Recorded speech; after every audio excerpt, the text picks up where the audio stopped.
Netanyahu காங்கிரஸிலே உரையாற்றினார். அதிலே அவர் பேசியது உண்மையா பொய்யா என்பதை மிக அழகாக துல்லியமாக விவரித்து விட்டது அல் ஜசீரா. அங்கிருக்கக்கூடிய காங்கிரசினுடைய உறுப்பினர்களில் ஒருவர் ஜினசைட் தொடர்பான போர்டை கையில் ஏந்திக்கிட்டு பாலஸ்தீன கூஃபியாவை கழுத்தில் போட்டுக்கொண்டிருக்கக்கூடிய காட்சியை தான் நீங்கள் பார்க்கிறீர்கள்.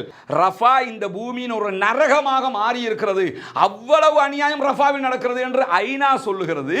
பலஸ்தீனுங்கிறது கடவுளுடைய பூமியா, அதில் நாங்கள் இப்படியெல்லாம் பண்ணுவோமா அப்படிங்கிறாரு. அப்போ 40,000 பேரை கொன்றது கடவுளுடைய பசுமையான பூமியில் அதை கொள்ளலாமா? அப்போ டேனியல் ஹகாரி மிக தெளிவாக என்ன சொல்லிட்டாருன்னு சொன்னால், ஹமாஸை அழிக்கிற என்கிற இலக்கை அடையவே முடியாதுன்ட்டாரு.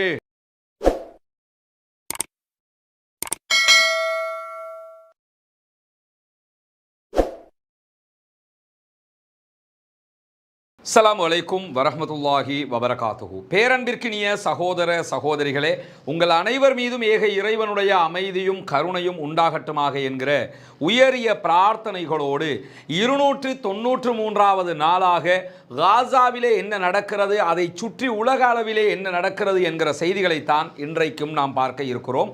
அதிலும் குறிப்பாக நமக்கெல்லாம் தெரியும், நேற்றைய தினம் அமெரிக்காவினுடைய காங்கிரஸிலே இஸ்ரேலிய பிரதமர் பெஞ்சமின் நெதன்யாகு உரையாற்றி இருந்தார். அந்த உரையிலே அவர் என்ன சொன்னார், அதனுடைய உண்மை என்ன பொய் என்ன என்கிற விவரங்களை எல்லாம் இன்றைக்கு நாம் பார்க்க இருக்கிற அதே நேரத்தில் இந்த இடத்துல நம்ம இன்னொரு விவகாரத்தை மீண்டும் சொல்ல வேண்டி இருக்கிறது. என்னவென்று சொன்னால், நமக்கெல்லாம் தெரியும், இந்த காசா வார் நமக்கு கற்றுத்தந்த பாடங்களில் மிக முக்கியமானதுதான் உலக அளவிலே மீடியாக்கள் செலுத்துகிற தாக்கம் என்ன என்பதையும், உண்மை தகவல்களை சொல்லும்போது மீடியாக்களை பொதுமக்கள் எப்படி பார்க்கிறார்கள் என்பது மிக முக்கியமானது. அந்த அடிப்படையில் இந்த காசாவில் நடக்கக்கூடிய வாரை பொறுத்தவரையில் இந்த காசாவின் செய்திகளை எல்லாம் மிக துல்லியமாக தருகிற ஒரு தரப்பாக இருப்பது அல் ஜசீராவினுடைய அரபு மற்றும் ஆங்கில பக்கங்கள். இந்த அல் ஜசீரா ஒரு தொலைக்காட்சியாக, சமூக வலைதள பக்கங்களாக என்று வியாபித்து போய் இருக்கிறது. ஒவ்வொரு நாடுகளுக்கும் தனித்தனி பக்கங்களை, எகிப்து என்றால் எகிப்துக்கு தனியான பக்கங்கள், ஓமானுக்கு தனியான பக்கங்கள் என்று ஒவ்வொன்றுக்கும் தனித்தனியாக செய்திகளை போடுகிற அளவுக்கு வியாபித்து போய் வேரூன்றி போய் இருக்கிறது அல் ஜசீரா. அந்த அல் ஜசீராவினுடைய முயற்சி தான் இன்றைய இந்த தாக்குதல்களில் காசாவில் நடக்கிற அநியாயங்களை மொத்தமாக உலகத்திற்கு படம் பிடித்து காட்டி இருக்கிறது. பிபிசியாக இருக்கலாம், CNN இருக்கலாம், ராய்ட்டராக இருக்கலாம், வால் ஸ்ட்ரீட் ஜேர்னலாக இருக்கலாம். இப்படி உலகத்தில் ஊடகம் என்றாலே அமெரிக்காவும் அமெரிக்க வல்லாதிக்க நாடுகளுடைய தொலைக்காட்சிகளும் தான் மக்களுக்கு தெரியும் என்பதை தாண்டி பல கட்டங்களில் முன்னேறி இருக்கக்கூடிய கத்தாரினுடைய மிக முக்கியமான உருவாக்கம் தான் அல் ஜசீரா.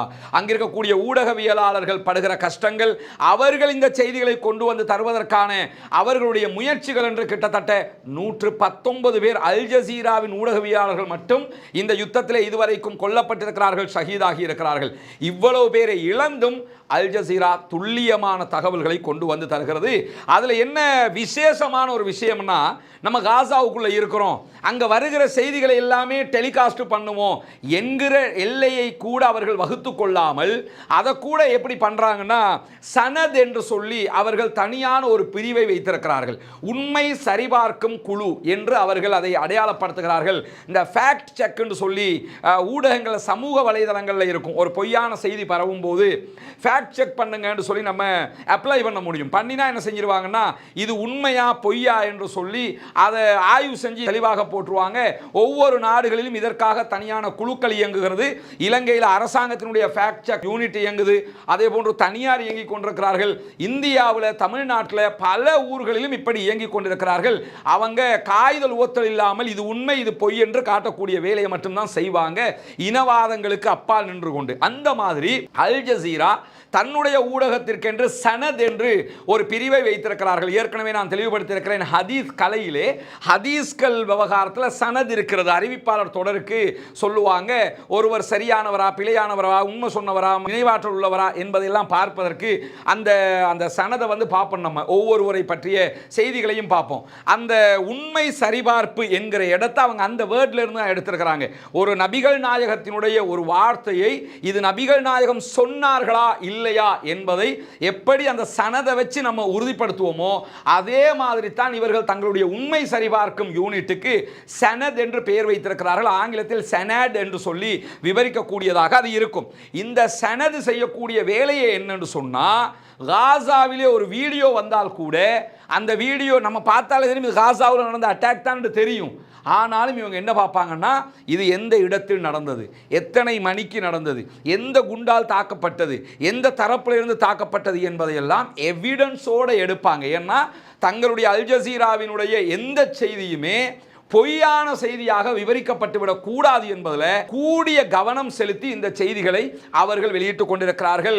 இன்றைக்கு சமூக வலைதளங்கள் என்றாலே, சமூக வலைதளங்களை விடுங்க, சில தொலைக்காட்சிகளை எல்லாம் எடுத்தோம்னா இவங்க யூடியூபர்ஸை விட மோசமானவங்களா இருக்கிறாங்களே என்று யோசிக்கிற அளவுக்கு எந்த செய்தி வந்தாலும் அதை ஒரு வைரலாக்கி தங்களுடைய லாபத்தை மட்டும் நோக்கமாக கொண்டு பல தொலைக்காட்சிகள் இயங்குவதை நீங்கள் பார்க்கலாம். தமிழ்நாட்டில் இந்த சத்தியம் தொலைக்காட்சியெல்லாம் எடுத்துக்கிட்டீங்கன்னா, தந்தி டிவி எல்லாம் எடுத்துக்கிட்டீங்கன்னு சொன்னால் அவங்க தொலைக்காட்சியா அல்லது சோசியல் மீடியாவில் இயங்குறவங்களா என்று யோசிக்கிற அளவுக்கு அது சரியா பிழையா, அதனுடைய யதார்த்தம் என்ன, எடுத்தெடுப்புக்கு எவனாவது போட்டான்னா அதை எடுத்து இவங்களே செய்தியாக்கி விட்டுருவாங்க. இதையெல்லாம் நம்ம தொடர்ந்து சன் நியூஸே இப்படி செய்த காட்சிகளை எல்லாம் நம்ம பார்த்துருக்கிறோம், சுட்டிக்காட்டியும் இருக்கிறோம். இந்த அளவுக்கு இருக்கும்போது அத்தனை பேரும் பொய்யை மூலதனமாக கொண்டிருக்கும் போது உண்மையை மட்டும் கரெக்டாக கொண்டு வரணும் என்பதில் கவனம் செலுத்திய அல் ஜசீரா இன்றைக்கு ஒரு முக்கியமான பணியை செய்திருக்கிறார்கள். அது என்ன பணி என்று சொன்னால், நெதன்யாகு காங்கிரஸிலே உரையாற்றினார். அதிலே அவர் பேசியது உண்மையா பொய்யா என்பதை மிக அழகாக துல்லியமாக விவரித்து விட்டது அல் ஜசீரா. அல்லாஹ் அவர்களுக்கு அருள் புரிய வேண்டும், அதில் இணையக்கூடிய அத்தனை பேருக்கும் அருள் புரிய வேண்டும். காரணம் என்னன்னு கேட்டா, நெதன்யாகு இப்படி பேசிட்டாரு என்று BBC, CNN, Wall Street Journal என்று மேற்கு ஊடகங்கள் எல்லாமே, ஈவன் தமிழ் ஊடகங்கள் உட்பட நெதன்யாகுவை சிலாகித்து அதை பேசிக்கிட்டு இருந்த நேரத்தில் உண்மையாகவே என்ன நடந்தது என்பதை அழுத்தம் திருத்தமாக விவரித்திருக்கிறது அல் ஜசீரா. இன்றைக்கு அது எப்படி நிரூபித்திருக்கிறது என்பதையும் என்னென்ன தகவல்களை நெதன்யாகு பேசி இருக்கிறார் என்பதையும் பார்ப்பதற்கு முன்பதாக ஒரு சில அடிப்படையான செய்திகளை நாம் பார்த்துவிட இருக்கிறோம். குறிப்பாக பாலஸ்தீனத்தில் இருக்கக்கூடிய ஃபதாஹ் இயக்கத்திற்கும் ஹமாஸ் உள்ளிட்ட 14 இயக்கங்களுக்கும் இடையிலே ஒற்றுமையை உண்டாக்கி அவர்களை ஒற்றுமைப்படுத்திய விவகாரம் சைனாவினுடைய பீஜிங்கிலே நடைபெற்றது. சீனாவினுடைய இந்த முயற்சியை மிக துல்லியமாக வரவேற்றிருக்கிறது கத்தார். 1967களுக்கு முந்தைய பாலஸ்தீன தேசம் தனிநாடாக கிடைக்க வேண்டும் என்பதற்காக சீனா எடுத்திருக்கக்கூடிய இந்த முயற்சி பாராட்டுக்குரியது என்று வெகுவாக சிலாகித்திருக்கிறது கத்தார். கத்தாருடைய இந்த அறிவிப்பே மிக முக்கியமானது. ஏன்னு கேட்டா, கத்தாரை பொறுத்தவரையில அமெரிக்காவையும் சமாளிக்க வேண்டியிருக்கிறது, இஸ்ரேலையும் சமாளிக்க வேண்டியிருக்கிறது. இந்த 2 பேரையும் சமாளித்துக் கொண்டுதான் சமாதான பேச்சுக்களை முன்னெடுக்க வேண்டியிருக்கிறது. ஏன்னா யாரும் செய்ய, சவுதி அரேபியா அதை பண்ண மாட்டேங்குது, மற்ற யாருமே பண்ண மாட்டேங்கிறாங்க. இவங்க தான் நடுநிலையா நின்றுக்கிட்டு 2 தரப்புலையும் பேசிக்கிட்டு இதை பண்ணிக்கிட்டு இருக்கிறாங்க. அப்படி பண்ணுகிற நேரத்தில் ஒரு நடுவராக இருக்கக்கூடிய ஒரு சாரார் இன்னொரு தரப்பில் நடக்கக்கூடிய ஒரு செய்தியை சிலாகிப்பது என்பது அது சாதாரணமான விஷயம் கிடையாது. அவர்கள் சிலாகித்து வரவேற்றிருக்கிறார்கள். உண்மையில் கத்தாருடைய இந்த வரவேற்பே பாராட்டுக்குரியது என்பதையும் நாம் புரிந்து கொள்ள வேண்டும். இப்படி இருக்கும்போதுதான் இஸ்ரேலுடைய பிரதமர் பெஞ்சமின் நெதன்யாகு அமெரிக்காவினுடைய காங்கிரஸிலே உரையாற்றினார். உரையாற்றியது மட்டுமல்லாமல் இந்த உரையை காங்கிரசினுடைய மூத்த உறுப்பினர்கள் பல பேரும் புறக்கணித்து விட்டார்கள் என்கிற கசப்பான உண்மையும் வெளியாகி இருக்கிறது. நமக்கு கசப்பு கிடையாதுங்க, அதை ஆதரிக்கக்கூடியவங்களுக்கு கசப்பு. என்னன்னா, நெதன்யாகு போனாரு, பாராட்டு மலை, காங்கிரஸில் வரவேற்பு, அந்த செய்தியெல்லாம் நீங்க பார்க்கணுமே. என்னன்னா, அமெரிக்காவில் பெரிய பலத்த வரவேற்பு. யாருக்கு வரவேற்பு? நெதன்யாகுக்கா? நெதன்யாகுவை காரி துப்பிக்கிட்டு இருக்கிறாங்க அமெரிக்காவில். காங்கிரஸில் இவனை கூப்பிட்டு பேச வச்சுட்டோம்னு சொல்லி சொன்னா எலெக்ஷனில் ஜெயிச்சிடலாம்னு பைடனுடைய கட்சி நினைக்குது. அதுக்காக கூப்பிட்டாங்க. அந்த கட்சியை சேர்ந்தவங்களே பல பேர் புறக்கணித்து விட்டார்கள். செனட்டரே புறக்கணிச்சிட்டாரு. அதை பின்னாடி நம்ம சொல்லுவோம். அந்த மாதிரியான ஒரு நிகழ்வு தான் அங்கே நடைபெற்றது. குறிப்பாக நீங்க பாருங்க, காங்கிரஸுக்கு உள்ள இருக்கக்கூடிய ஒரு காட்சியை தான் பார்க்குறீங்க. அங்க இருக்கக்கூடிய காங்கிரசினுடைய உறுப்பினர்களில் ஒருவர் ஜினசைட் தொடர்பான போர்டை கையில் ஏந்திக்கிட்டு பாலஸ்தீன கூஃபியாவை கழுத்தில் போட்டுக்கொண்டு இருக்கக்கூடிய காட்சியை தான் நீங்கள் பார்க்கிறீர்கள். ஒரு பானை சோற்றுக்கு ஒரு சோறு பதம் என்று சொல்லுவார்கள். இங்க நீங்க பார்க்கலாம். இந்த காட்சியில இவங்க நெத்தன்யாவுக்கு எதிராக போர்ட் பிடிச்சிக்கிட்டு நிற்கிறாங்க, கழுத்திலே கூஃபியாவை கொழுவி கொண்டிருக்கிறார்கள், மாட்டிக்கொண்டிருக்கிறார்கள். பாலஸ்தீன கொடியோடு சேர்ந்த கூஃபியாவாக அது இருக்கிறது. இதுதான் அங்கு நடைபெறக்கூடிய முக்கியமான நிகழ்வாக இருக்கிற நேரத்தில் அங்கு என்னவெல்லாம் நடந்திருக்கிறது, நெத்தன்யாகு என்னவெல்லாம் பேசினார் என்பதை பொறுத்தவரையில் உண்மையிலேயே நெத்தன்யாகு சொன்னவைகள் இவைகள் தான். என்னன்னா, முதன்மையாக அவர் சொன்னதுன்னா ரஃபா தாக்குதல் தொடர்பாக அவர் நீண்ட நெடிய நேரமாக பேசி இருக்கிறாரு. நமக்கெல்லாம் தெரியும், ஆல் ஐஸ் ஒன் ரஃபா என்று சொல்லி ஹேஷ்டேக் பரவலாக பரப்பப்பட்டது. அனைவருடைய பார்வையும் ரஃபாவை நோக்கி என்கிற ஹேஷ்டேக் அது பல பில்லியன் கணக்கானவர்கள் பரப்புகிற அளவுக்கு அது ஃபேமஸ் ஆனது. அந்த நேரத்தில் ரஃபா மீதான தாக்குதல்களை அவர்கள் தொடர ஆரம்பித்தது தொடர்பாக அவர் இன்றைக்கு பேசியிருக்கிறார். அதில் அவர் என்ன சொல்றாருன்னு கேட்டா, இஸ்ரேல் ரஃபாவுக்குள்ள போனாங்கன்னு சொன்னா ஆயிரக்கணக்கான மக்களை கொன்று குவிச்சிருவாங்க என்று பல பேரும் சொன்னது உங்களுக்கு நினைவு இருக்குதா அப்படின்னு காங்கிரஸ் ஆக்கிட்ட கேட்கிறாங்க. இப்படி எல்லாம் சொன்னாங்க. கடந்த வாரம் நான் வந்து ரஃபாவுக்கு போனேன், பெஞ்சமின் நெத்தன்யாகு ரஃபாவுக்கு போனாராம். ஆனால் அவர் போனார் என்பதற்கான எந்த செய்திகளும் இவர் சொல்ற வரைக்கும் வெளியாகல. காங்கிரஸ்ல தான் சொல்றாரு நான் ரஃபாவுக்கு போனேனுங்கிறாரு. போன நேரத்தில் அங்க இருக்கக்கூடிய எங்களுடைய படைப்பிரிவுகளிடத்தில் நான் என்ன நடக்குது ரஃபாவுல என்று சொல்லி கேட்டேன். அங்கிருந்த தளபதி என்ன சொன்னாராம் என்று சொன்னார் நெத்தன்யாகுக்கு, ரஃபாவுல எத்தனை பயங்கரவாதிகளை கொண்டிருக்கிறீங்கன்னு கேட்கும்போது அவர் தெளிவாக சொன்ன விஷயம் என்னன்னா 1203 பயங்கரவாதிகள். பயங்கரவாதினா ஹமாஸை சொல்றாங்க. ஹமாஸ் பயங்கரவாதிகள் இல்லை என்பது நமக்கு தெரியும். அவர் சொன்ன வேர்டை நான் சொல்றேன். அப்ப 1203 ஹமாஸ் படைப்பிரிவை சேர்ந்தவர்களை நாங்கள் கொன்றிருக்கிறோம் அப்படின்னு சொல்லி என்னிடத்தில் என்னுடைய படை தளபதி சொன்னாரு. எத்தனை பொதுமக்களை கொண்டிருக்கிறீங்க அப்படின்னு சொல்லி கேட்டேன். அப்ப என்ன சொன்னாருன்னு சொல்லி சொன்னா, ஒரு ஹமாஸினுடைய ஆயுத கிடங்கு ஒன்று இருந்தது. அந்த ஆயுத கிடங்கை நாங்கள் அழிக்க போன நேரத்தில் அந்த பகுதிகளில் இருந்த 2 டஜன் மக்களை கொண்டிருக்கிறோம். வெறும் 24 பேர் தான் ரஃபாவுல கொல்லப்பட்டாங்க. இதை தவிர எந்த பொதுமக்களும் கொல்லப்படவில்லை. அத்தனை பேரும் ஹமாஸுடைய ஆட்களை தான் கொன்றோம் என்று சொல்லி இவர் என்ன செய்யறாருன்னு கேட்டா, அமெரிக்காவினுடைய சபையில காங்கிரஸ்ல ரஃபா தொடர்பான செய்தியை விவரித்திருந்தார்.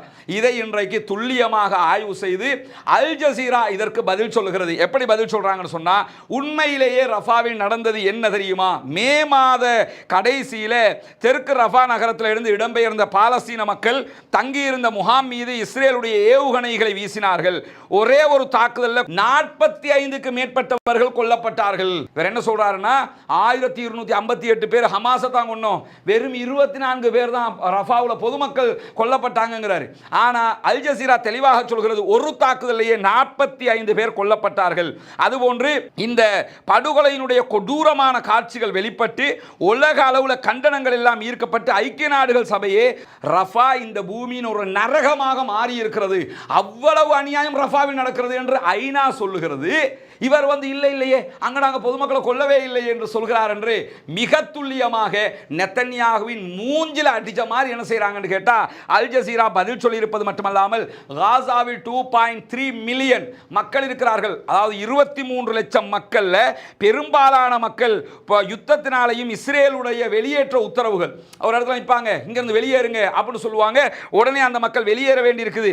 இந்த மாதிரியான வெளியேற்ற உத்தரவுகள் காரணமாக எல்லாம் ஒவ்வொரு பகுதிகளுக்கும் நகர ஆரம்பிச்சாங்க. அவங்களுக்கு நிம்மதி இல்லாமல் போனது. மே மாதம் 6ஆம் தேதி முதல் புதன்கிழமை வரை, அதாவது நெத்தன்யாகு காங்கிரஸ்ல பேசுகிற அந்த டேட் வரைக்கும் ரஃபாவுல இருந்த பாடசாலைகள், அதே போன்று பாதுகாப்பான பகுதிகள் என்று இஸ்ரேல் எதையெல்லாம் சொல்லி சேஃப் ஜோன் என்று சொன்னாங்களோ அந்த சேஃப் ஜோன்ல எல்லாம் குறிவைத்து இஸ்ரேல் தாக்குதல் நடத்தியது. இதிலே மொத்தமாக 4300 பேர் ரஃபாவிலே கொல்லப்பட்டிருக்கிறார்கள் என்று ஆதாரத்தோடு துல்லியமாக தெரிவித்திருக்கிறது அல் ஜசீராவினுடைய ஆய்வு பிரிவு. இது நெத்தன்யாகுக்குரிய அழகான பதிலாக அமெரிக்கர்களை பார்த்து காரி துப்புகிற அளவுக்கு இன்றைக்கு இதை வெளியிட்டிருப்பது மட்டுமல்லாமல், இஸ்ரேல் தன்னுடைய படைகளை ரஃபா நகரத்துக்குள் நுழைவதற்கு முன்பதாக ராக்கெட் தாக்குதல்களில் பல்லாயிரக்கணக்கான மக்களை கொன்று குவித்தது என்கிற செய்திகளையும் அவங்க இன்னைக்கு சொல்லி இருக்கிறாங்க. அதே மாதிரி தொடர்ந்து அல் ஜசீரா சொல்லும் போது இந்த 1203 பாலஸ்தீன போராளிகளை கொன்றதாக நெத்தன்யாகு சொல்றாரு. பயங்கரவாதிகள் என்று சொல்லி இவர்களை அவர் வர்ணிக்கிறார் என்று சொல்லிட்டு, உண்மையிலேயே ஆயுத குழுக்களை சேர்ந்தவர்கள் என்ற அந்த கூற்று இருக்குதா இல்லையா, 1200 பேர் கொல்லப்பட்டாங்க என்கிற விவகாரத்தை பொறுத்தவரையில் இதற்கு எந்த விதமான சரிபார்ப்பும் கிடையாது, ஆதாரம் இல்லை. 1203 ஹமாஸை கொன்றவங்கிறாங்க. இதுக்கு என்ன எவிடன்ஸ் என்று அல் ஜசீரா கேட்குது. நான் கேட்கல, நானாவது இங்க இருந்துட்டு கேட்கிறேன்னு நீங்க சொல்லிடலாம்.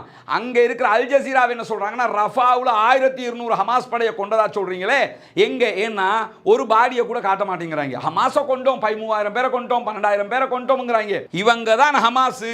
இந்த இருக்குது இவர் ஹமாஸ் ஆளு, இவர் ஹமாஸ் ஆளு, இவர் அல் குதுஸ், இவர் கஸ்ஸாம் பிரிகேடு, இவர் சலாஹுத்தீன் குரூப், இப்படி ஒன்று காட்டணுமா இல்லையா? எதையுமே அவங்க காட்டல என்று சொல்லி இது நெதன்யாகுவினுடைய தார்பாயில வடிகட்டின புழுகள் இது அப்படிங்கறத மிக துல்லியமாக அவர்கள் சொல்லி இருக்கிறார்கள். அதே மாதிரி அடுத்ததாக நெதன்யாகு சொன்ன மிகப்பெரிய பொய் காங்கிரஸ்ல என்னன்னு கேட்டா, காசாவுக்குள்ள 40,000 உதவி ட்ரக்குகளை நாங்கள் அனுப்பி இருக்கிறோம் அப்படின்னு சொல்லி அவர் சொல்றாரு. காசாவுக்குள்ள 40,000 உதவி ட்ரக், 12,000 ட்ரக்குகள் இன்னும் வெளியில் நிற்குது. அவர் என்ன சொல்றாருன்னா 40,000 ட்ரக்குகளை நாங்கள் அனுப்பி இருக்கிறோம். இதுக்குள்ள 500,000 டன் அளவுக்கு உணவுகள் இருக்கிறது. அதே மாதிரி காசாவில் இருக்கக்கூடிய ஒவ்வொருவருக்கும் கிட்டத்தட்ட 3,000 கலோரிகளுக்கு அதிகமாக கிடைக்கிற அளவுக்கு உண்டான உணவுகள் அதில் இருக்குது.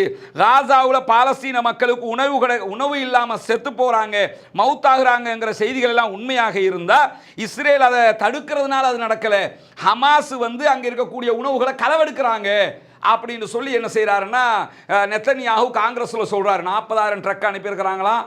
ஹமாஸ் தான் உணவு களவெடுக்குதே தவிர நாங்க அந்த மக்களுக்கு கொடுத்துக்கிட்டு தான். ஏண்டா குண்டை போட்டு கொண்டு விட்டு நாங்கள் உணவும் கொடுத்தோம்னு சொல்லிச்சா எவனாவது ஒன்று மனிதாபிமானின்னு நினைப்பானா?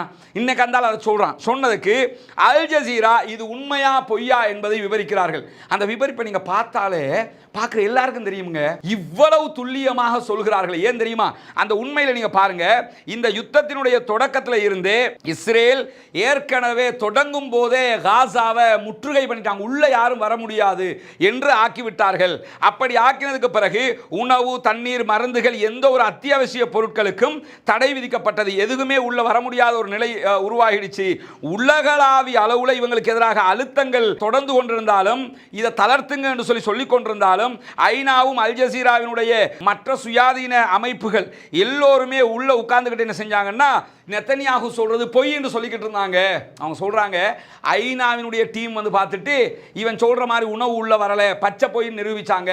அல் ஜசீராவினுடைய டீம் அங்கிருந்து லைவ் காட்டிக்கிட்டு இருக்குது இது பொய் என்று சொல்லி, மற்ற டிவிகளும் காட்டிக்கிட்டு இருக்கிறாங்க இது பொய் என்று சொல்லிட்டு என்ன சொல்றாங்கன்னா, யுத்தம் ஆரம்பிக்கிறதுக்கு முன்னாடி காசாவுக்குள்ள ஒரு நாளைக்கு 500 ட்ரக் உள்ள வந்து கொண்டிருந்தது, உணவு ட்ரக்குகள்.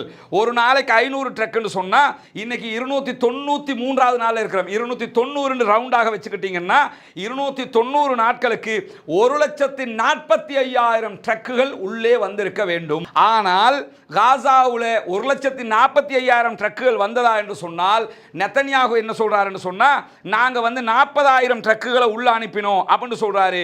ஆனால் அல் ஜசீரா மிக துல்லியமாக சொல்கிறது, உள்ளே வந்த ட்ரக்குகளுடைய மொத்த எண்ணிக்கை 30,630 மட்டும்தான் என்று ஐநாவினுடைய அறிக்கை சொல்லுகிறது என்று ஆதாரத்தோடு காட்டுறாங்க. இது எங்க அறிக்கை இல்ல, ஐநாட அறிக்கை. அப்ப எவ்வளவு வந்திருக்கு? 40,000 பொய் சொல்றான்.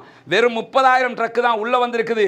இது சராசரியாக ஒரு நாளைக்கு 104 ட்ரக் என்றுதான் அர்த்தமாகும் அப்படின்னு சொல்லி அவங்க என்ன பண்றாங்கன்னு கேட்டா, இவன் சொன்னது பொய்ங்கிறத நிறுவுறாங்க. சொல்லிட்டு கடைசியாக என்ன சொல்றாங்கன்னு கேட்டா, காசா மக்களுக்கு தேவையான உணவுகள் இருப்பதாக இஸ்ரேல் பிரதமர் சொல்லுகிற இந்த பொய் எல்லாம் காசா முழுவதும் பஞ்சம் பரவி இருக்குன்னு சொல்லி ஐநாவினுடைய நிபுணர்கள் அறிவித்ததுக்கே மாற்றமாக இருக்குது. ஐநா தெளிவா சொல்றாங்க காசா முழுக்க பஞ்சத்தில் இருக்கிறாங்க. இவர் என்ன சொல்றாரு? இல்ல நல்ல செழிப்போட இருக்கிறாங்க அப்படின்னு. இது என்னன்னா, இந்த அமெரிக்காக்காரனையும் இவ்வளவு முட்டாளாக்க முடியுமா என்றெல்லாம் யோசிக்காதீங்க. அவன் ஆல்ரெடி முட்டாப்பையங்கிறதுனால தான் இவன் போய் பேசிக்கிட்டு இருக்கிறான். அவனை முட்டாள நம்ம என்னன்னா, அமெரிக்காவில் இருக்கிற அத்தனை பேருமே ஐன்ஸ்டீன் நினைச்சுக்கிட்டு இருக்கிறோம். அமெரிக்காவில் இருக்கிற அத்தனை பேரும் அப்துல் கலாம் மாதிரி நினைச்சுக்கிட்டு இருக்கிறோம். அமெரிக்காவில் இருக்கிற அத்தனை பேருமே பெரிய பெரிய அறிவாளிகள் நினைச்சுக்கிட்டு இருக்கிறோம். காங்கிரஸ்ல இருக்கிறவன் மடப்பையங்கிறது தெரியுதா இல்லையா? இவ்வளவு பொய்ய சொல்றான்.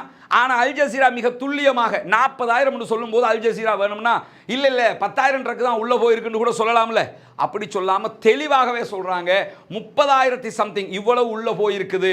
இது ஐநாவினுடைய அறிக்கை என்று சுட்டிக்காட்டி மிக தெளிவாக என்ன பண்றாங்கன்னு சொன்னா, இவர்கள் சொல்வது பொய். எனவே காசாவுக்குள்ளே 5 மடங்கு உள்ள போக வேண்டிய ட்ரக்குகள்ல ஒரே ஒரு மடங்கு தான் உள்ளே போயிருக்கிறது. இதுவும் காங்கிரஸிலே அவர் சொன்ன பொய் என்பதை மிக கஷ்டப்பட்டு இஸ்ரேலில் இருந்து கிளம்பி அவன் நடக்குமா இது பிரச்சனை ஆகுமா என்று பயந்து காங்கிரஸ் வரைக்கும் போய் அங்க போய் இவன் பேசினத பொய்ங்கிறத அவன் பேசி கொஞ்ச நேரத்தில் அடிச்சு நொறுக்கி விட்டாங்க. அல்லாஹ்வுடைய உதவியில அவருடைய பொய் வேகமாக பரவுவதற்கு முன்பதாக அல் ஜசீராவினுடைய உண்மை வேகமாக பரவிவிட்டது. அது மட்டுமல்லாமல் இஸ்ரேலுக்கு எதிரான போராட்டங்கள் பற்றி அவர் தெரிவிச்சிருக்கிறாரு. அதுக்கு முன்னாடி இந்த பின்னாடி பாருங்களேன், அவர் அமெரிக்காவுக்கு போகும்போது இங்க இருக்கக்கூடிய மக்கள் வைத்துக் கொண்டிருக்கக்கூடிய போர்டை பாருங்க, அரெஸ்ட் திஸ் கிரிமினல், இந்த கிரிமினலை வந்து அரெஸ்ட் பண்ணுங்க அப்படின்னு சொல்லி வைத்துக் கொண்டிருக்கிறார்கள். இங்க பாருங்க, இரத்த கரை படிந்த நெத்தன்யாகுவினுடைய காட்சிகள் அமெரிக்காவினுடைய வெள்ளை மாளிகைக்கு முன்பதாக அங்கிருக்கக்கூடிய மக்கள் அவனை எவ்வளவு கேலியாக கிண்டலாக செய்து வைத்திருக்கிறார்கள் என்பதை இது காட்டுகிறது. இப்படி என்ன சொன்னாங்கன்னு கேட்டா, அங்க இருக்கக்கூடியவங்க ஆர்ப்பாட்டம் நடத்துகிற நிலை வந்திருக்கிறது. அப்படி இருக்கும்போது தான் அவர் என்ன நெத்தன்யாகு காங்கிரஸ்ல என்ன சொல்றாருன்னு கேட்டா, அமெரிக்காவில் இஸ்ரேலுக்கு எதிரான போராட்டங்களுக்கு ஈரான் நிதி உதவி செய்கிறது. பொதுவாகவே எது செஞ்சாலும் ஈரானுங்கிறது அரபு நாடுகள், ஏன்னா அவன் தான் காசாக்கு ஆதரவாக இருக்கிறானுங்கிறதுனால உடனடியாக என்னன்னா ஈரான் தான் இதை பண்ணுது அப்படின்னு சொல்லி நெத்தன்யாகுவும் சொல்லிடுவாரு, அங்க இருக்கக்கூடியவங்களையும் சொல்லிடுவாங்க. அந்த அடிப்படையில் என்ன சொல்றாருன்னா, ஈரான் வந்து அமெரிக்காவில் இஸ்ரேலுக்கு எதிரான போராட்டம் நடத்துறதுக்கு நிதி உதவி செய்து. ஒரு சாதாரண மனுஷனுக்கே புரியும், அமெரிக்காவில் ஈரான் நிதி உதவி செஞ்சா அமெரிக்காவினுடைய உளவுத்துறை வந்து அவனை சும்மா தான் விட்டுருமா? அதை எடுக்கிறவனை சும்மா விட்டுருமா? இது கூட தெரியும், தெரிஞ்சுக்கிட்டு என்ன செய்யறானா ஏமாத்துறதுக்காக சொல்லி பார்த்தாரு. அது மொக்கையாகுது. எப்படி மொக்கையாகுதுங்கிறத பாருங்க. அது மட்டும் இல்லாமல் என்ன சொல்றாருன்னு கேட்டா, ஈரான் நிதி உதவி செய்து ஊக்குவித்துக் கொண்டிருக்கிறது என்கிறது அமெரிக்க தேசிய உளவுத்துறையினுடைய டைரக்டரே என்ன பண்ணிட்டாருன்னு சொன்னா அண்மையில் அறிவிச்சிட்டாரு அப்படிங்கிறாரு. என்ன ஆதாரம் சொல்றாரு? ஈரான் பணம் கொடுக்குது ஆர்ப்பாட்டக்காரர்களுக்கு என்று அமெரிக்காவினுடைய தேசிய உளவுத்துறையினுடைய நேஷனல் சிஐடி குரூப் இருக்கிறாங்களா இல்லையா உளவுத்துறை, அந்த உளவுத்துறையினுடைய இன்டெலிஜென்ஸினுடைய டைரக்டரே இப்படி சொல்லிட்டாரு அப்படின்னு சொல்றாரு. எங்களுக்கு தெரிந்த விதத்தில் இந்த கட்டிடத்துக்கு வெளியில் நடக்கிற ஆர்ப்பாட்டத்தில் கூட இஸ்ரேலுக்கு எதிரான போராட்டங்களுக்கு ஈரான் உதவி செய்யுது. எதுக்கு? இந்த போர்டை வைக்கிறதுக்கு, இந்த மாதிரி கையை வச்சுக்கிட்டு இருக்கிறதுக்கு ஈரான் உதவி செய்தான். அதைத்தான் அவர் சொல்றாரு. இதென்ன அவர் உரையாற்றி கொண்டிருக்கும் போது வெளியில் ஆர்ப்பாட்டம் நடக்குது, அதைத்தான் சொல்றாரு. இதுக்கும் அவங்க உதவி பண்றாங்க என்று சொல்லிட்டு, யார் உதவி பண்றாங்க யாருன்னு உங்களுக்கு தெரியுமா? அவங்க யாரு? ஓரின சேர்க்கையாளர்களை தூக்கு தண்டனை வழங்குகிறார்கள். அவங்க தான் வந்து காசு கொடுத்துக்கிட்டு இருக்கிறாங்க. அண்டா ஓரின எந்த அளவுக்கு கீழே இறங்கிட்டான் பாத்தீங்களா? ஓரின சேர்க்கை செய்கிறவர்களை தம் பக்கம் இழுத்துக் கொள்ள வேண்டும் என்பதற்காக, ஈரான் மேல குறை சொல்லணுங்கிறதுக்காக இப்படி பேசுறான். அது மட்டும் இல்லாம ஈரான் யார் தெரியுமா?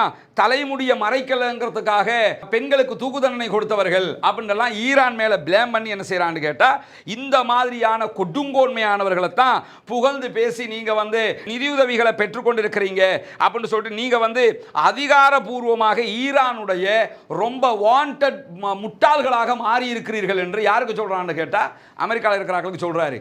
அதுக்கு அல் ஜசீரா மிக அழகாக பதில் சொல்கிறது. என்ன பதில் சொல்லுதுன்னு கேட்டா, ஈரான் அங்கிருக்கக்கூடிய போராட்டக்காரர்களுக்கு நிதியுதவி செய்கிறது என்பதற்கு நெத்தன்யாகு எந்த ஆதாரத்தையும் சமர்ப்பிக்கவில்லை. ஃபர்ஸ்ட் விஷயம், அதுக்கு எந்த ஆதாரத்தையும் நெத்தன்யாகு கொடுக்கல. ரெண்டாவது, ஜூலை 10ஆம் தேதி அன்று அமெரிக்காவினுடைய தேசிய உளவுத்துறையின் இயக்குனர் அவுரிஸ் ஹைன்ஸ், இவர் தான் அவர் சொன்னவர், தேசிய உளவுத்துறையினுடைய டைரக்டர் சொல்லியிருக்கிறார் என்று சொன்னார்ல, அது என்ன சொன்னாருங்கிறத அழகாக எடுத்து அல் ஜசீரா சொல்லுகிறது. என்னன்னா, ஜூலை 10ஆம் தேதி டேட்டோட சொல்றாங்க. ஒரு நாட்டு பிரதமர் போய் முக்கத்தனமா பேசுறான், அல் ஜசீரா டேட்டோட பதில் சொல்லுது. ஜூலை 10ஆம் தேதி அமெரிக்காவுடைய தேசிய நேஷனல் இன்டெலிஜென்ஸ் யூனிட்டினுடைய டைரக்டர் அவுரிஸ் ஹைன்ஸ் என்கிறவர் ஒரு அறிக்கையை வெளியிட்டார். அந்த அறிக்கையில் என்ன சொல்றாருன்னா, நவம்பர்ல அமெரிக்காவில் தேர்தல் நடக்குது, இந்த தேர்தலுக்கு முன்பதாக ஏதாவது ஒரு குழப்பத்தை உண்டாக்கணும் என்று சொல்லி ஈரான் அரசாங்கம் ரகசியமாக அமெரிக்காவில் எதிர்ப்புகளை ஊக்குவிச்சுக்கிட்டு இருக்குது என்று சொன்னார். நவம்பர்ல எலெக்ஷன் நடக்க இருக்குது. எலெக்ஷனை குழப்புற மாதிரி சில வேலைகளை ஈரான் கவர்மெண்ட் செய்யுது. வெளிநாட்டு விவகாரங்கள்ல செல்வாக்கு செலுத்துகிற முயற்சியில ஈரான் வந்து முன்னுக்கு வந்துகிட்டு இருக்கிறாங்க. பொதுவா இந்த இன்னொரு நாட்டுக்குள்ளே போய் குழப்பம் செய்கிற வேலையெல்லாம் யார் செய்வான்னா அமெரிக்காக்காரன் தான் செய்வான். அவனுடைய உளவு இன்டெலிஜென்ஸ் யூனிட்டை போட்டு ஒவ்வொரு நாட்டில் ஒவ்வொரு குழப்பத்தை உண்டாக்குறது, காசை கொடுக்கறது, அது மாதிரி செய்வாங்க.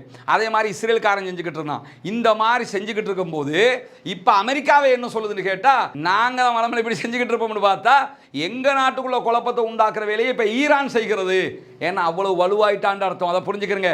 ஈரானுடைய அல் அக்ஸா அல் குதுஸ் என்ற பிரிவு இருக்கிறது. அவங்க வந்து எப்படி அமெரிக்காவினுடைய FBI உள்நாட்டுக்கும் வெளிநாட்டுக்கும் வேற பிரிவை வச்சிருக்கிறானோ, CIA வச்சிருக்கிறானோ, அதே மாதிரி இஸ்ரேல் எப்படி உள்நாட்டுக்குள்ள ஷின்பத் என்று வச்சுக்கிட்டு உளவு பிரிவை வச்சுக்கிட்டு வெளிநாடுகளை கண்காணிக்கிறதுக்காக வேண்டி மொசாதை வச்சிருக்கிறாங்களோ, இந்த மாதிரி இப்ப இந்தியாவை எடுத்துக்கிட்டீங்கன்னா அவங்களும் ராவை வச்சிருக்கிறாங்க. இது மாதிரி உளவு பிரிவுகளை வெளிநாடுகளை கண்காணிக்கிறதுக்கு ஒவ்வொரு நாடு வச்சிருக்கிற மாதிரி அரபு நாடுகள்லயே இன்னொரு நாட்டை கண்காணிக்கிறதுக்கு உளவு பிரிவை நிறுவியிருக்கக்கூடிய ஒரே நாடு யாருன்னு கேட்டா ஈரான் மட்டும்தான். அவர்களுடைய உள்நாட்டுக்குள்ளதான் IRGF இருக்கிறாங்க, IRGC இருக்கிறாங்க. அவங்க யாருன்னு கேட்டா உள்நாட்டுக்குள்ள உளவுகளை பார்க்குற அந்த மாதிரி வேலைகளுக்கு சில தேவைகள் வந்தா வெளிநாட்டுக்கும் அட்டாக் பண்ணுவாங்க. இஸ்ரேலுக்கு அவங்க தான் அடிச்சாங்க. அதுக்கு அவங்க உருவாக்கப்பட்டிருக்கிறார்கள். நேரடியாக கொமைனியினுடைய கண்காணிப்பில் இருக்கக்கூடியவர்கள். அதே நேரத்தில் அல் அக்ஸா என்ற ஒரு யூனிட்டே வச்சிருக்கிறாங்க. அவங்க யாருன்னு கேட்டா தேவையான நாடுகளுக்குள்ள உளவு பார்க்கக்கூடிய வேலையை செய்கிற ஈரானுடைய யூனிட். அதைத்தான் இவர் சொல்றாரு.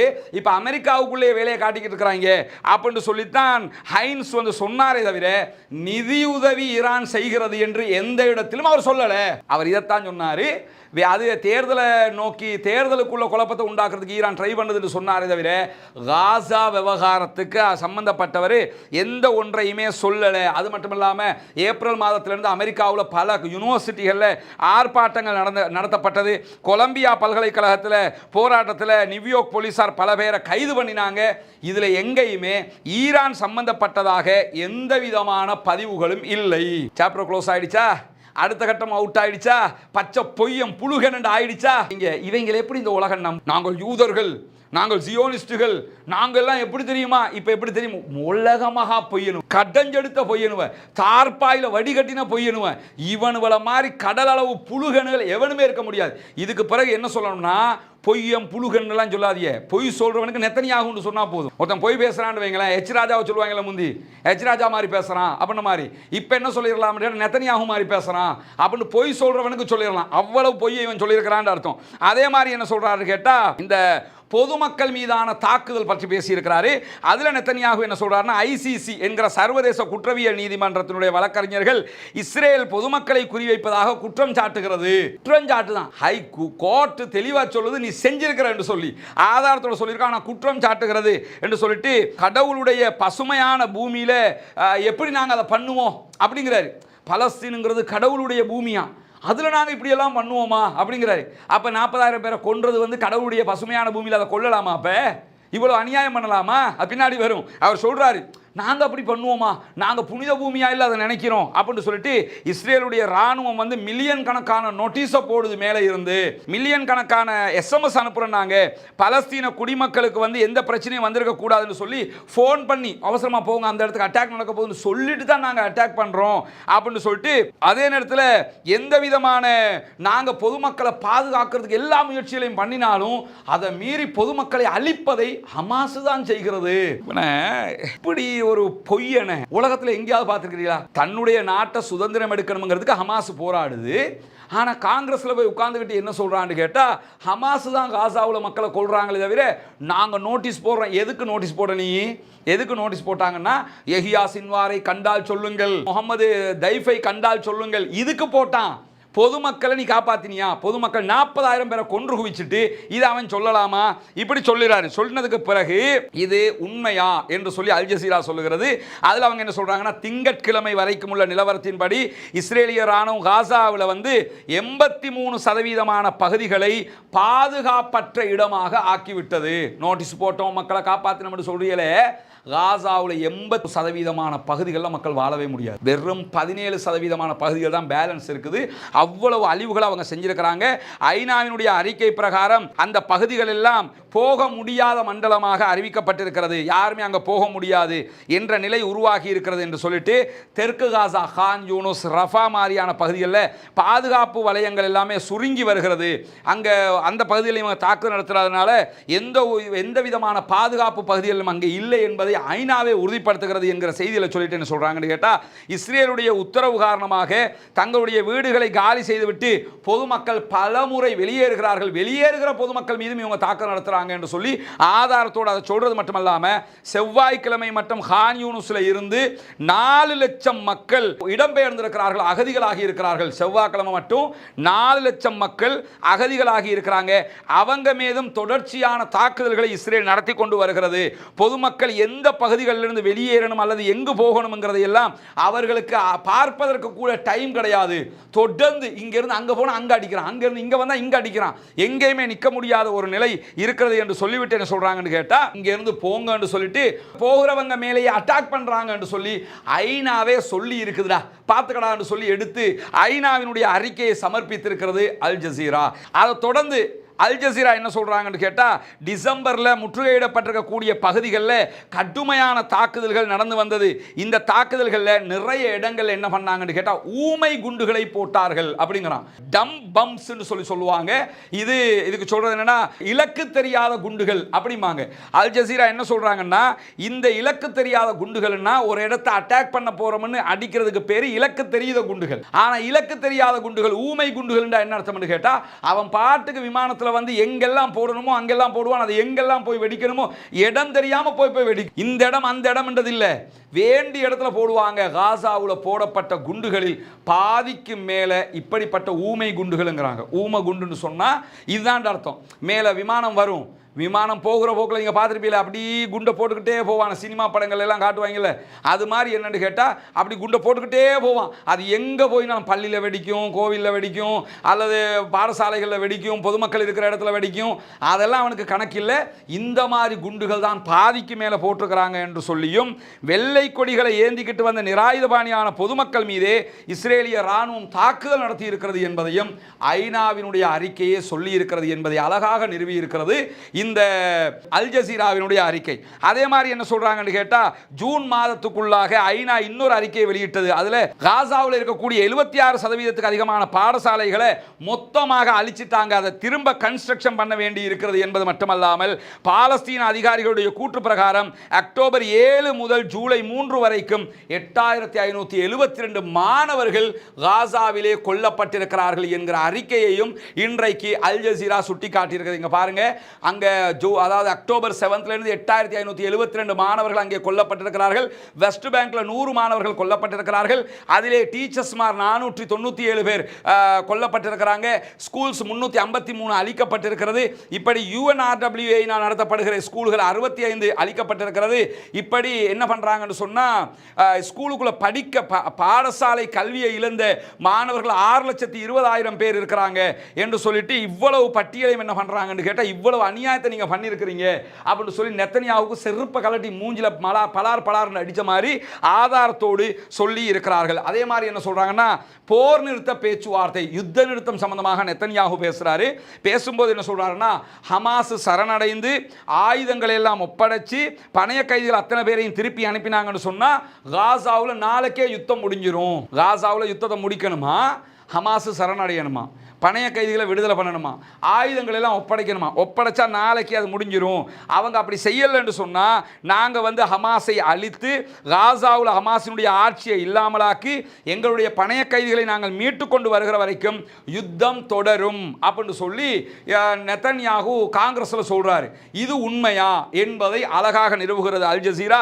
அதில் அவங்க என்ன சொல்றாங்கன்னு கேட்டா, ஹமாஸ் அழிக்கப்படுகிற வரை போருக்கு முடிவு கட்டும் எந்த ஒப்பந்தத்திற்கும் நான் உடன்பட மாட்டேன் என்று நெத்தன்யாகு மீண்டும் மீண்டும் சுட்டிக்காட்டுகிறார். நெத்தன்யாகு என்ன சொல்றாரு, ஹமாஸ் வந்து சரணடைகிற வரைக்கும், ஹமாஸ் அழிக்கிற வரைக்கும் நான் வந்து யுத்தத்தை நிறுத்த மாட்டேன்னு சொல்றாரு.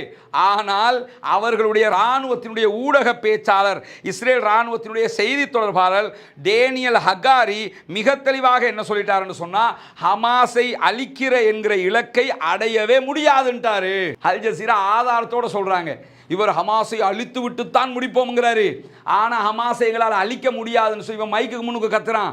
யதார்த்தமாக களத்தில் நின்று யுத்தம் பண்ணுறவன் என்ன சொல்கிறான்னு கேட்டால், ஹமாஸை அழிக்க முடியாதுன்ட்டாங்க. அப்போ ஹமாஸ் அழிக்க முடியாதுன்னு இராணுவம் சொல்லும்போது நீ எப்படி அழிப்ப அப்படின்னு சொல்லி என்ன செய்கிறாங்கன்னு கேட்டால், அடுத்த கேள்வி அவங்க சொல்லிட்டு தொடர்ந்து என்ன சொல்கிறாங்கன்னா, பல ஆண்டுகளாக பல சந்தர்ப்பங்களில் ஹமாஸ் என்ன பண்ணினாங்கன்னு கேட்டால் பல ஒப்பந்தங்களுக்கு வந்தாங்க. இந்த ஒப்பந்தங்களை எல்லாம் இஸ்ரேல் தான் மீறி இருக்கிறது என்பது மட்டுமல்லாமல், இந்த நீண்ட கால ஒரு நிரந்தர போர் நிறுத்தத்திற்கு ஹமாஸ் தயாராக இருக்கிறோம் என்பதை மிக தெளிவாக சொல்லியிருக்கிறார்கள். இடைக்கால போர் நிறுத்தத்துக்கு வரமாட்டோம் என்று சொல்லியிருக்கிறார்கள் என்பதையும், இதுதான் அவர் அங்கே பேசின பேச்சுக்களும் அதற்குரிய பதில்களும். எனவே அவர் சொன்னதில் 1-2 உண்மை இருக்கும்னு நினைச்சிடாதீங்க, அத்தனையும் பச்சை பொய் என்பதை அழகாக துல்லியமாக ஆதாரத்தோடு அல் ஜசீராவினுடைய ஆய்வு பிரிவு நிரூபித்திருக்கிறது. அதற்குரிய ஆதாரமாக வீடியோவையும் அவங்க தனியாக வெளியிட்டிருக்கிறாங்க, ஆதாரங்களையும் தனியாக வெளியிட்டிருக்கிறாங்க. மேலதிகமாக தெரிகிறவங்க அல் ஜசீராவினுடைய பக்கங்களில் சென்று அதை பார்த்து கொள்ளவும் முடியும். இவ்வளவு துல்லியமான ஒரு பொய்யை கட்டமைச்சு ஒரு நாட்டினுடைய பிரதமர் போய் அமெரிக்காவினுடைய காங்கிரஸ்ல போய் பேசியிருக்கான் பாருங்களேன். எங்கள் ஊரில் ஒரு பழமொழி சொல்லுவாங்க, என்னன்னா அட்டையை தூக்கி மெத்தையில் வச்சாலே அது குப்பைக்கு தான் போகும்பாங்க. இவன் ஒரு அட்டை, இவனை தூக்கி காங்கிரஸில் கொண்டு வச்சாலே அவன் பச்சை பொய்யத்தான் சொல்லுவான். அவன்கிட்ட உண்மையெல்லாம் எதிர்பார்க்க முடியாது என்பதை மிக துல்லியமாக இன்றைக்கு அல் ஜசீரா சொல்லி இருக்கிறது. அதே நேரத்தில் இவர் காங்கிரஸில் உரையாற்றியதற்கு பிறகு காங்கிரசினுடைய செனட்டர் பெர்னி சாண்டர்ஸ் இன்றைக்கு ஒரு முக்கியமான அறிக்கை வெளியிட்டிருக்கிறார். இவர்தான் காங்கிரசினுடைய செனட்டர். இவர் நெத்தன்யாகுவினுடைய பேச்சை கேட்க மாட்டேன்னு வெளிநடப்பு செஞ்சிட்டார். போட நீலாம் மனுஷனாடா அப்படின்னு சொல்லிட்டு கிளம்பி போயிட்டாரு. நம்ம நினைச்சுக்கிறேன் என்னன்னா, அமெரிக்கா என்றாலே மொத்தமாக இஸ்ரேல் ஆதரவாளர்கள் நம்ம புரிஞ்சிடக்கூடாது. இப்போ இருக்க அரசாங்கத்தினுடைய செனட்டர் இவர், அவரே வெளிநடப்பு பண்ணிட்டாரு. மிக தெளிவாக என்ன சொல்றாருன்னு கேட்டா, நெத்தன்யாகு ஒரு போர் குற்றவாளி, அதே போன்று பச்சை பொய்யன் அப்படின்னு சொல்லி அவருடைய எக்ஸ் பக்கத்தில் நீங்க போய் ட்விட்டர் பக்கத்தில் போய் பார்க்கலாம். இவருடைய பக்கத்திலேயே அதை அவர் சொல்லியிருக்கிறாரு. என்னுடைய ட்விட்டர் பேஜ் இருக்கு, ரஸ்மின் MISC என்கிற என்னுடைய ட்விட்டர் பக்கத்தில் எக்ஸ் பக்கத்திலையும் இவருடைய அந்த கருத்தை நான் ஷேர் பண்ணியிருக்கிறேன். ட்விட்டரில் இருக்கக்கூடிய சகோதரர்கள் அந்த பக்கத்தை நீங்க தொடர்ந்தீங்கன்னு சொன்னா காசாவில் நடக்கக்கூடிய செய்திகளை தொடர்ந்து நம்ம அதிலையும் போட்டு வர்றோம். ஆங்கிலத்தில், அரபுல அதை நீங்க பார்த்துக்கொள்ள முடியும். தமிழ்லையும் அவ்வப்போது போட்டுக்கிட்டு வர்றோம், அதையும் நீங்க பார்க்க முடியும். அதே நேரத்தில் நீங்க பார்த்தீங்கன்னா, இன்றைக்கு அமெரிக்காவினுடைய செனட்டர் பெர்னி சாண்டர்ஸ் சொல்லியிருக்கக்கூடிய செய்திகளில் பல்லாயிரக்கணக்கான குழந்தைகள் பட்டினிச்சாவை எதிர்கொள்கிறார்கள். ஏன்னு சொன்னா தீவிரவாத அரசாங்கம் உதவிகளை தடுத்து கொண்டிருக்கிறது என்று.